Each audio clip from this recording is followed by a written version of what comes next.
Ready हुए होंगे।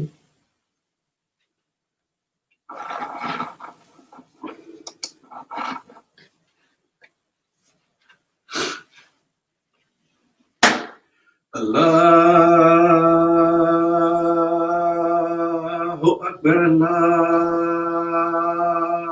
Akbar, Allahu Akbar, Allahu Akbar.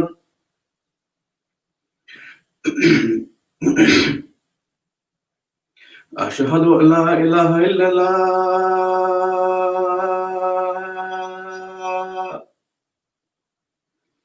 أشهد أن لا إله إلا الله.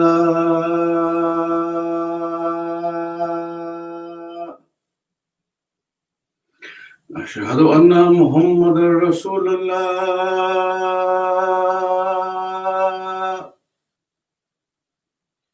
أشهد أن محمدا رسول الله.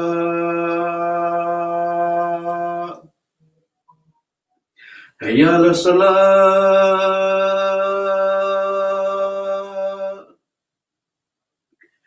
حي على الصلاة.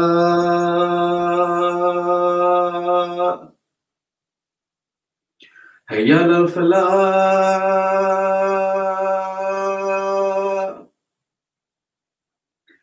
حي على الفلاح.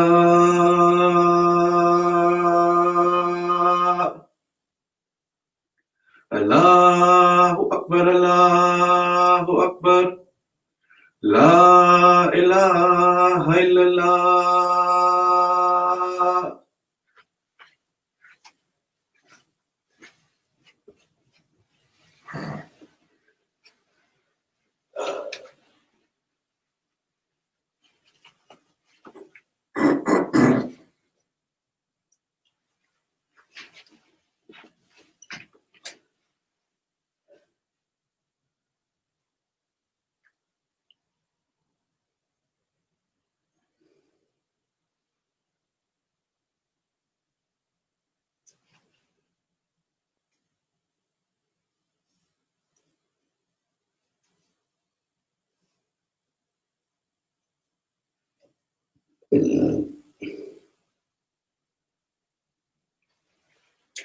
أشهد أن لا إله إلا الله وحده لا شريك له وأشهد أن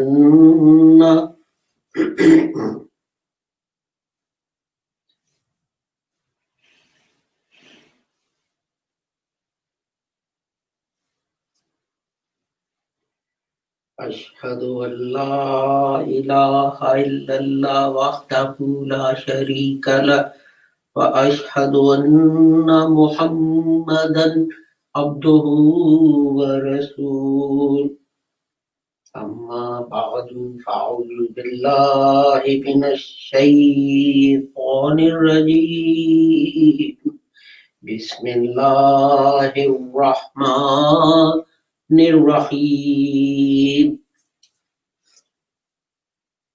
Today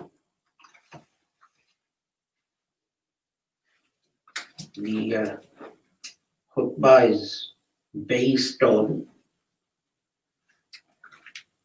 two verses of the Holy Quran, and it is to bring some latest research to people's attention and how it proves the truth of the Holy Quran. The first verse is chapter 3, verse 95. إن أول بيت وضع للناس للذي ببكة مباركا وهدى للعالمين. Certainly, the first house appointed for men is the one at Bakka, blessed and a guidance for the nations. The next verse is chapter 2, verse 127. وَإِذْ يَرْفَعُ إِبْرَاهِيمُ الْقَوَاعِدَ مِنَ الْبَيْتِ وَإِسْمَاعِيلُ رَبَّنَا تَقَبَّلْ مِنَّا إِنَّكَ أَنْتَ السَّمِيعُ الْعَلِيمُ. And when Abraham and Ishmael raised the foundations of the house, our Lord, accept from us, surely you are the hearing and the knowing. There is a general objection that Hazrat Ibrahim never went to Saudi Arabia. And it is said that the Bible is very specific about places to which he went. In Genesis 11:31, it talks about Ur in Iraq. In Genesis 12:4, it talks about Turkey. In Genesis 12:6, it talks about today's Israel, West Bank, Nablus, and other places like Bethel and Hebron and Beersheba and Egypt. In Genesis 12:10, it talks about Hazrat Ibrahim going to Egypt. And it is said that there is no mention of Hazrat Ibrahim, there is no mention in the Old Testament of Hazrat Ibrahim ever going to live or a trip to Saudi Arabia, nor of building any permanent buildings. And there were nomads, they lived in deserts and so on, and in tents. Now, remember, for the purposes of this sermon, that Hazrat Ibrahim lived some 6,000 years before the Holy Prophet. He came 4,500 years before the Holy Prophet, and from now, 6,000 years, and then 1,500 years since then. So it's 6,000 years. Now let's start with the Bible.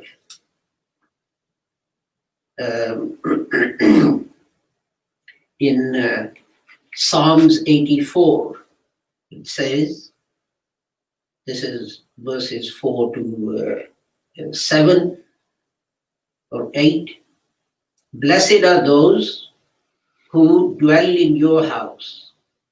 They are ever praising you. Blessed are those whose strength is in you, who have set their hearts on pilgrimage. And they go to the valley of Bakkah,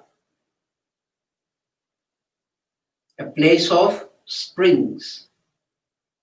They go from strength to strength till each appears before God in Zion.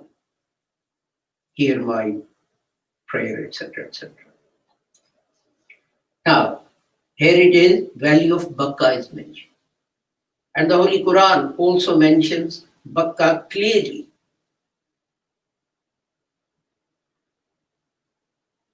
And this is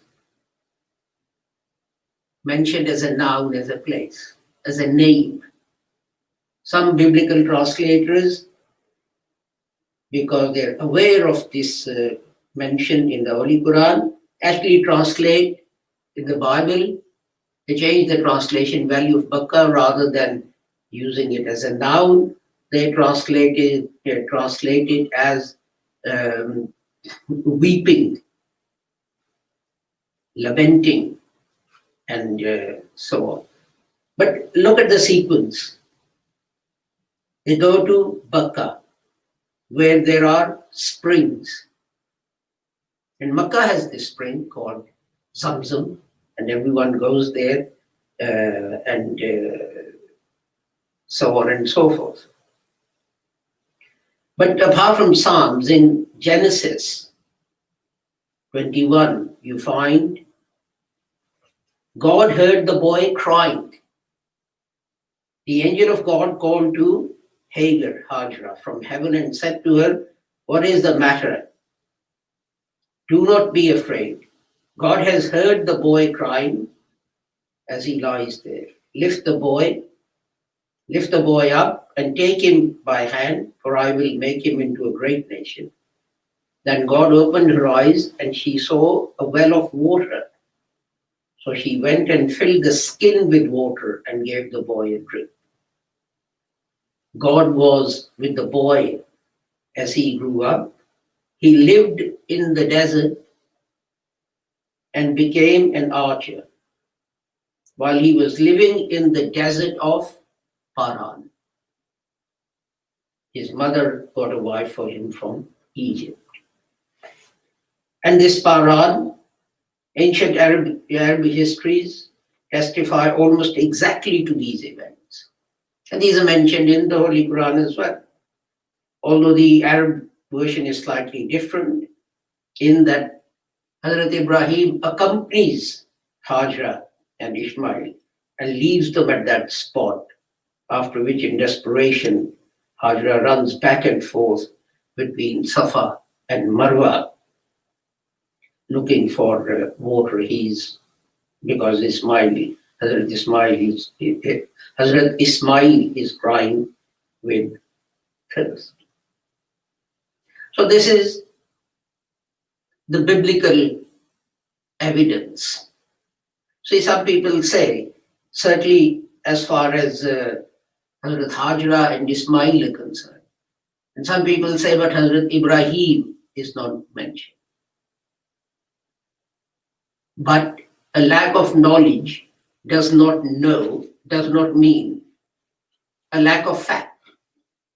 Just because we don't know something, it does not mean that it didn't happen. We don't know creation took place. It doesn't mean to say creation did not happen. But the interesting thing is, we find, and this is from not a Muslim source, but a secular source, we find that the first mention of Jews in the areas of modern-day Saudi Arabia was when the first temple was built. This is 1,000 years before Jesus, Hazrat Isa. So if Hazrat Isa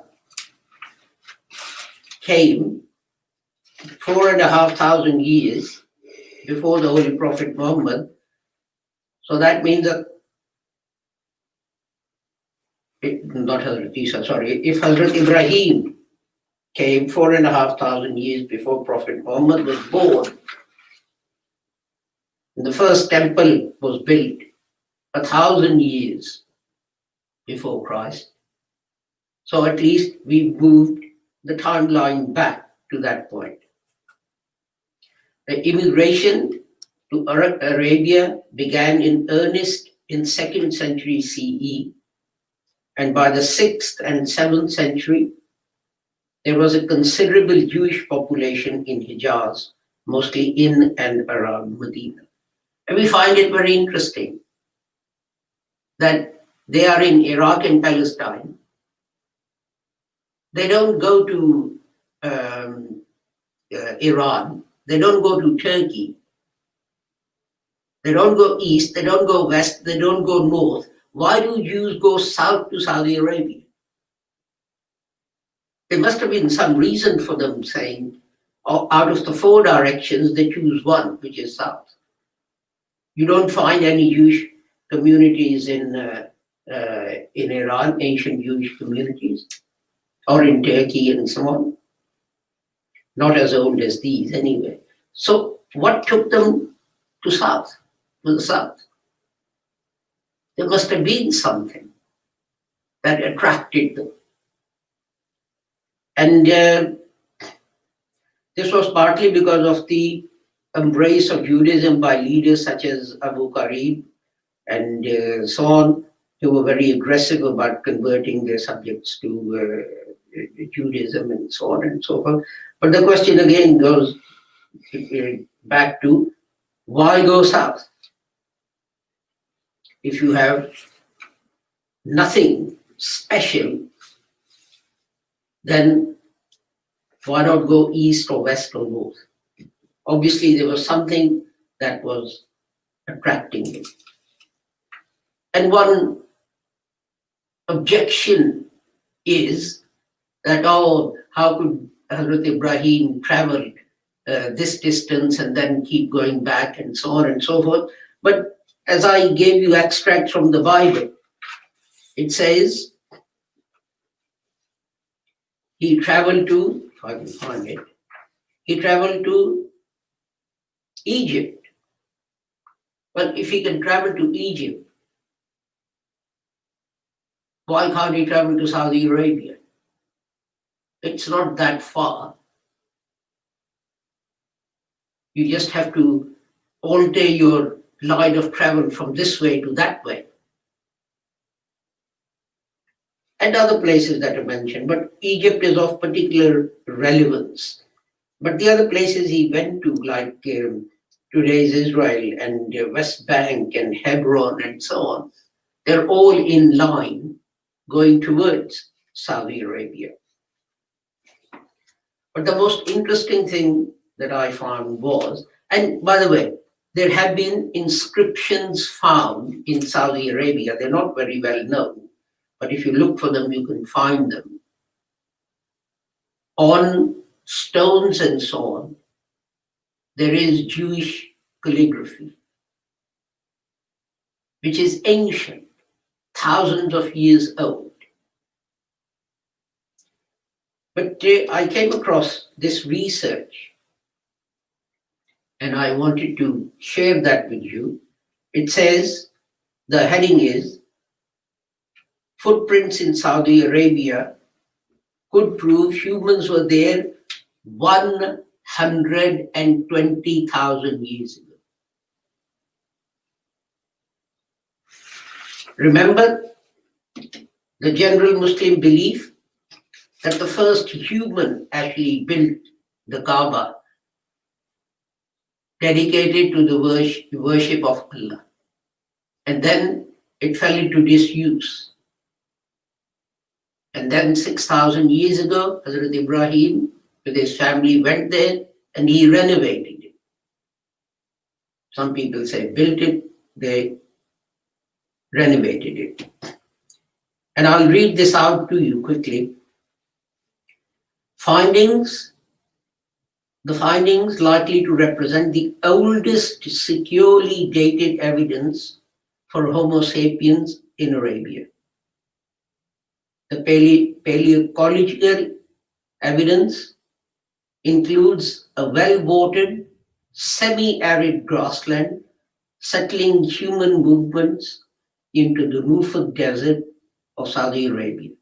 These findings might reveal how humans traveled when they left Africa in search of new lands. The presence of large animals such as elephants and hippos, together with open grassland and large water resources, may have made northern Arabia a particularly attractive place to humans moving between Africa and Eurasia.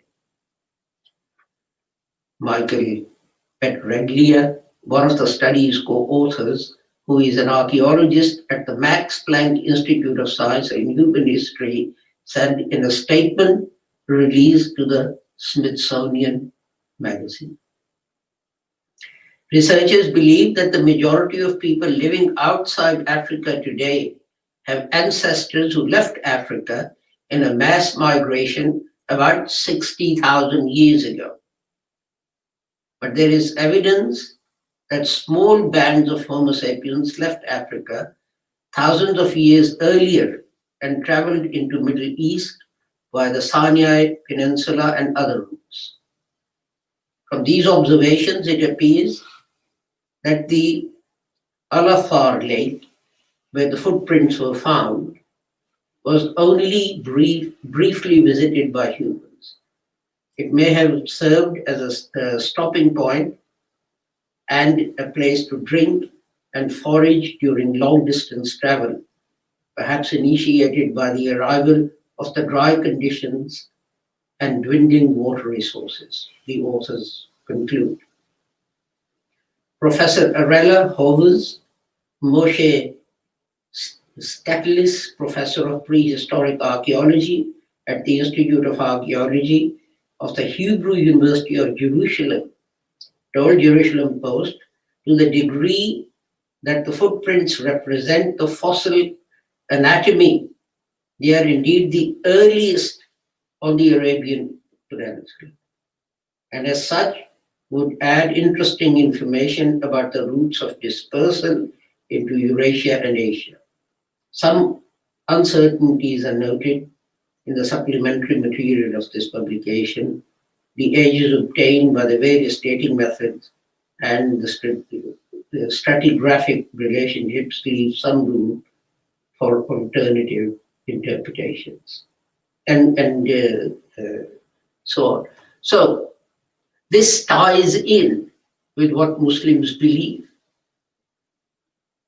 that the earliest humans constructed the Kaaba, dedicated the worship of the only one God, and it fell into disuse. What I find it interesting is, and then Hazrat Ibrahim and Ismail rebuilt it. What I find interesting is the fact that if 120,000 years ago, human beings could find their way to Saudi Arabia, why is it impossible for Hazrat Ibrahim and Hazrat Ismail and Hazrat Hajra to travel to that place only 6,000 years ago? You see, this is how science is proving that the Holy Prophet Muhammad was a prophet of Allah. How did he know? How did he know that 6,000 years before him, people went to Saudi Arabia and they built the Kaaba? Asked about the importance of these 7 footprints for future research, Hovers said, I would say that the main implication is that one should keep an open head to the possibility that this might happen and keep a sharp eye while doing field work in contexts that may preserve tracks.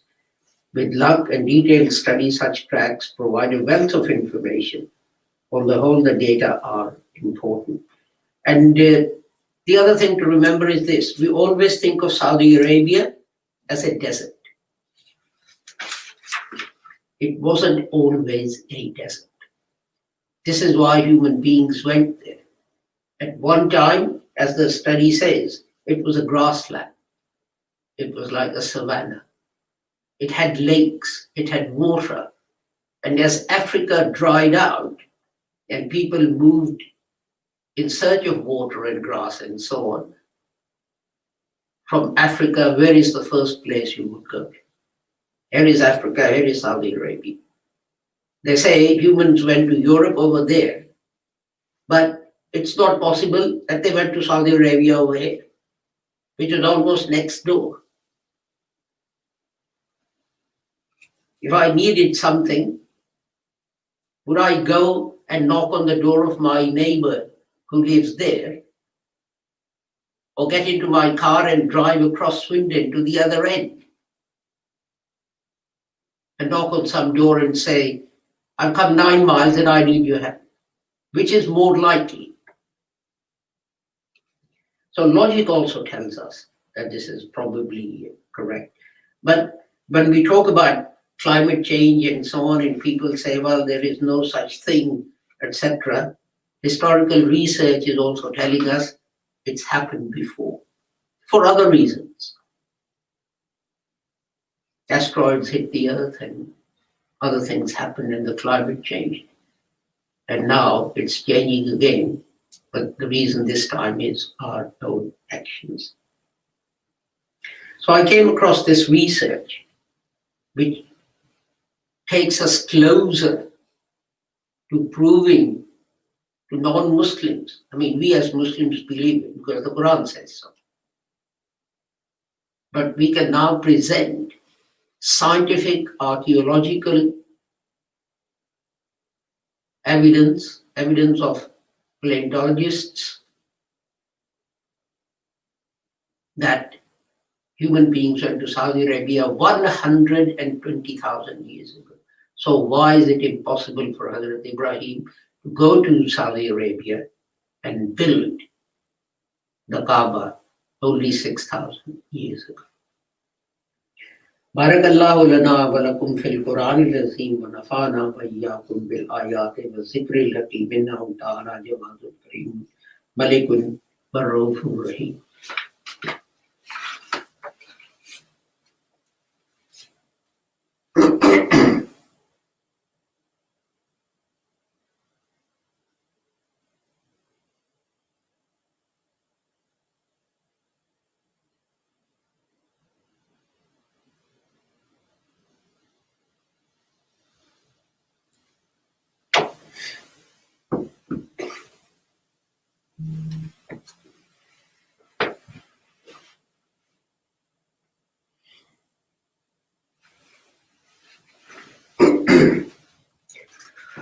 Alhamdulillah.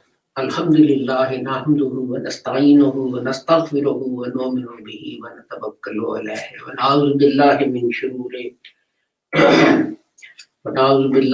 shururi anfusina wa min sayyiati a'malina man yahdihillahu fala mudilla lahu wa man yudlilhu fala hadiya lahu. Wa ashhadu an la ilaha illallah wa ashhadu anna Muhammadan abduhu wa rasuluhu. اللهم صل على محمد وعلى آل محمد كما صليت على إبراهيم وعلى آل إبراهيم إنك حميد مجيد. اللهم بارك على محمد وعلى آل محمد كما باركت على إبراهيم وعلى آل إبراهيم إنك حميد مجيد. اللهم انصر من نصر دين محمد صلى الله عليه وسلم وجعلنا منهم. واقتل من خذل دين محمد صلى الله عليه وسلم ولا تجعلنا منهم. عباد الله رحمكم الله. إن الله يأمر بالعدل والإحسان وإيتاء ذي القربى وينهى عن الفحشاء والمنكر والبغي يعظكم لعلكم تذكرون. اذكروا الله يذكركم وادعوه يستجب لكم ولذكر الله أكبر. والله يعلم ما تصنعون.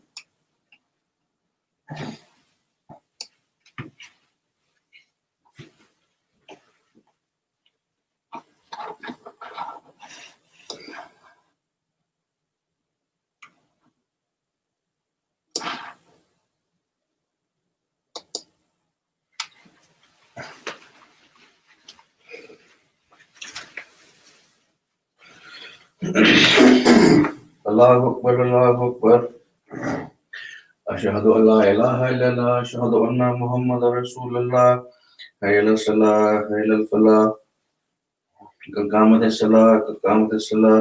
Allahu Akbar, Allahu Akbar. La ilaha illallah.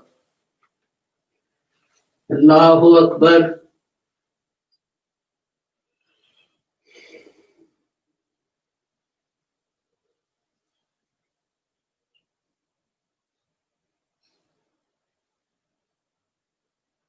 Alhamdulillahi Rabbil Alameen.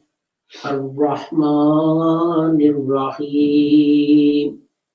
مالك يوم الدين إياك نعبد وإياك نستعين اهدنا الصراط المستقيم صراط الذين أنعمت عليهم غير المغضوب عليهم ولا الضالين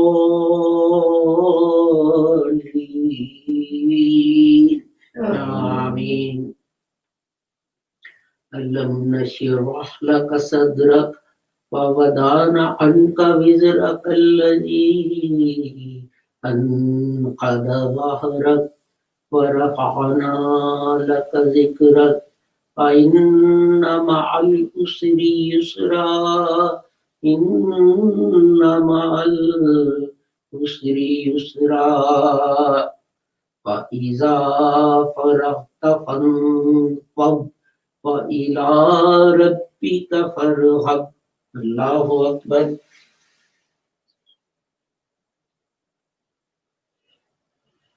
سمع الله لمن حمده. الله أكبر.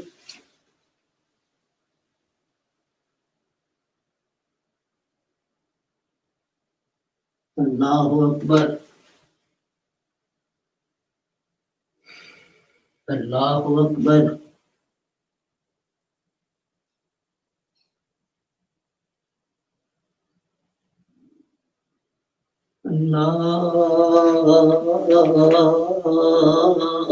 الله أكبر. الحمد لله رب العالمين الرحمن الرحيم مالك يوم الدين إياك نعبد وإياك نستعين اهدنا الصراط المستقيم صراط الذين أنعمت عليهم غير المغضوب عليهم ولا الضالين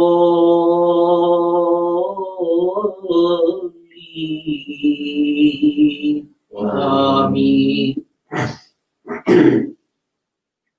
قل هو الله أحد الله الصمد لم يلد ولم يولد ولم يكن له كفوا أحد.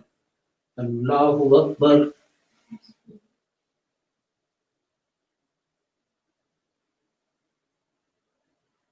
سمع الله لمن حمده. الله أكبر.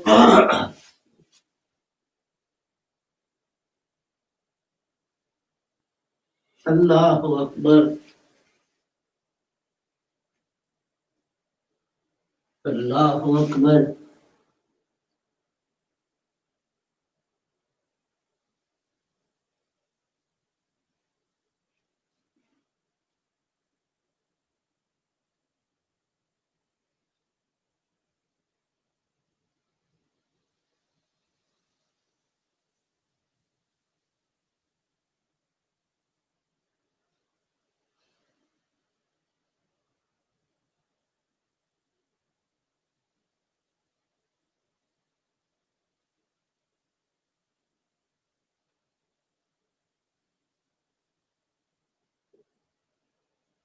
الله أكبر.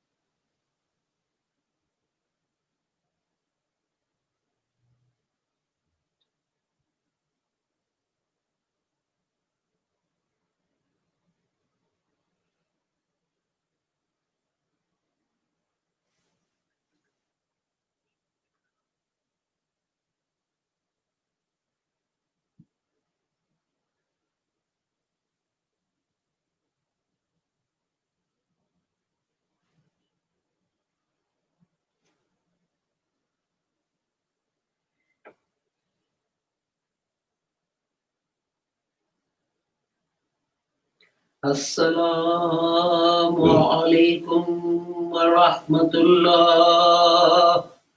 Assalamu alaikum wa rahmatullah. Astaghfirullah. Astaghfirullah. Allahumma salamu.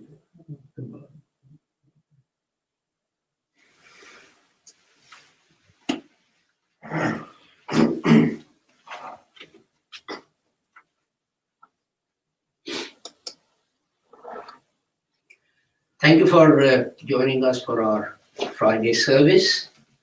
Our next broadcast will be Sunday morning from 9 to 9:30 in Urdu and from 9:30 to 10 in English. This weekend, we're also starting French broadcasts. So I'll let you know the time of those broadcasts. With a prayer that whoever you are and wherever you are, may Allah keep all of you safe and sound and free from harm. Until we meet again, Assalamu alaikum, Khuda Hafiz, and goodbye.